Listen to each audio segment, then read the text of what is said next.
Welcome back. Now, nearly 1 in 6 people around the world say they feel lonely, and this year the World Health Organization declared that strong social connections can actually improve our health and help us live longer. Our next guest has made it her mission to help. She is a human connection expert and the author of Let's Talk About Loneliness. Simone Heng joins us now. Good morning to you. Good morning. How did you become an expert in human connection? Oh, gosh, a lot of things were happening at the same time. My mum has a really rare degenerative disease, so she was forgetting, like, big moments in her life, and that was affecting kind of the visitors that she was getting at the facility she lives in.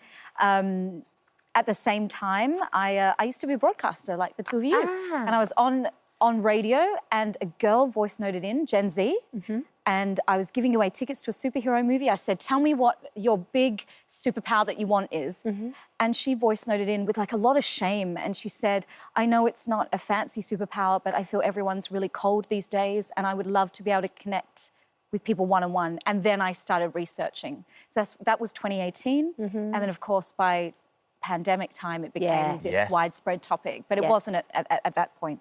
I mean, especially during the pandemic, I feel it became really prevalent. But 1 in 6, I mean, that's a lot. That's a high percentage. That is, and that also means that loneliness looks like, if we're looking in the studio at all the people here, a good proportion of us, of this handful of people here, are lonely.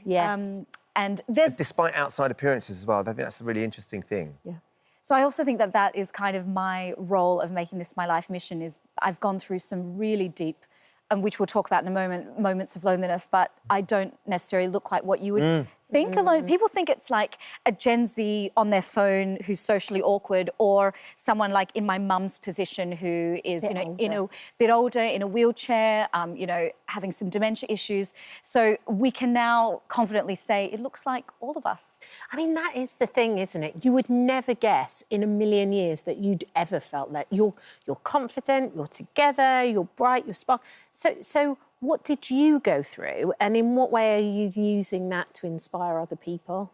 So in 2013, I was living in Dubai, and I got a call from my sister that my mum had had this, you know, really tragic stroke. My dad had already passed away when I was 19. And so I returned back to Australia, where I was raised, to care for my mum. That's very cultural, like Asian culture is like you don't even question it. So I was kind of programmed. And because of that programming, I was not aware of absolutely how isolating being a caregiver is. So to anyone watching who's a caregiver, my respect to you is just sky high. And so all my friends are getting married. I was 29 years old. They're all getting married and engaged. And I'm the Debbie Downer at the dinner table that no one wants to invite out, because all I can think about is this cognitive load of my mum in this wheelchair. And I remember, you know, just doing things like having to help change her diaper, stuff that I was not prepared for. So it was isolating because my peers weren't going through it. But all my friends were also overseas. I had been an expat for many, many years. So not having those friends and the isolation spirals, this is what people don't understand about the lonely brain. If you tell a lonely person, hey, snap out of it, just go out and connect, the brain doesn't work like that. It actually makes you, you know, you yearn for an invitation. The minute you're at that dinner, you want to retreat. And the longer you're isolated, you become socially awkward. So I would misread social cues. I would have outbursts. I'd even have memory loss. It was that bad. So there are physical symptoms, sort of symptoms because of your loneliness. Yeah.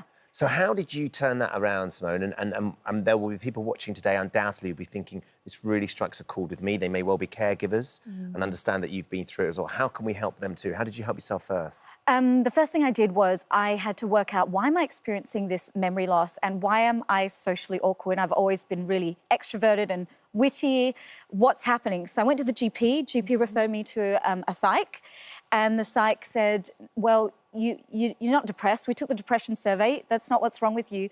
You are experiencing a form of shock that people, when you go through a car crash, you experience, and then you have this memory loss. And that extreme fight or flight is what we get when we are chronically lonely, because we evolved as human beings in tribes. So we got baked down to our DNA that when I'm socially regulated with people I love and trust, I'm calm. When I feel that I'm alone on the savannah and a saber-toothed tiger can get me, fight or flight. So that's how loneliness wears down our immunity and leads to shortened life expectancy. So what would be your tips? I know that the first one is finding kind of common ground. Yeah, absolutely. So a lot of people say, Simone, how do I make friends as an adult? Yep. And I had to do that all from scratch all over again. So the best thing you can do is look for commonalities, write down on a piece of paper, either things that you've always loved doing or you loved as a child or you've always wanted to try, you know, paint and sip or join a running club. And then look for those in your local community because the likelihood of you having shared values when you're doing an activity that you all mutually like is high. But also, if you've been isolated for a long time and you're socially awkward, the activity provides a buffer. So you don't have to talk all the time. You're doing paint and sip. You can take a break because when you've been isolated and you go back into socialising, it's very draining at first. Yeah. You mentioned before phones. Headphones are a big thing, right? Big Take thing. them out. It gives loads of Gen Z turning away from dating apps, right? You've heard this. Yes. And yet, how can they have that serendipitous connection that they watched in the 90s movies that we watched, you know, where people just come up to you on the street? If you are on the phone, noise-cancelling headphones on, you are making it so much harder for that serendipitous connection to happen. So try and experiment this week. Take them out. Maybe even put the phone away in your commute. Do it. See if you make the eye contact. Live See if you're like dangerously. a hey moment, hey. You know, Eye contact, that's an interesting idea.